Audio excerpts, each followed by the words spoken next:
ఈరోజు మేము ఈ నల్గొండకు సంబంధించి బైపాస్ NH 565 గురించి మేము ఈ ఆప్షన్ 3లో భాగంగా ఎవరైతే ఒక 170 ఇల్లులు అదేవిధంగా ఒక 1500 ప్లాట్ల వరకు కూడా కోల్పోతూ ఒక మొత్తానికి ఒక 2000 మంది వరకు కూడా ఈ నష్టం అనేది జరుగుతుంది. దీంట్లో కూడా మాకు ఉన్నటువంటి 90 గజాల జాగాలు మేము కోల్పోతున్నాం. అందువల్ల మేము దీన్ని ఎలా అయినా రద్దు చేయాలి, మాలాంటి ఎన్నో కుటుంబాలు చిన్న స్థాయి కుటుంబాలు ఉన్నాయి, దీన్ని రద్దు చేయాలి అని చెప్పేసి మనము ఢిల్లీ వరకు కూడా రావడం జరిగింది. అదేవిధంగా ఇక్కడ ఉన్నటువంటి పెద్దల్ని గడ్కరీ గారిని కలవాలనే ఉద్దేశంతో ఈ ఆప్షన్ 3 ఏదైతే ఉందో దీన్ని మనం రద్దు చేయించేందుకు ప్రయత్నం చేసి ఆప్షన్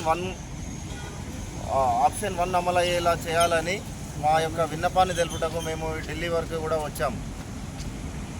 అదేవిధంగా ఇక్కడ చూసుకున్నట్టయితే చాలామంది 70 గజాలు 65 గజాలు ఉన్నటువంటి బిలో పావర్టీ పీపుల్సే ఉన్నారు ఈ యొక్క ఏరియాలో.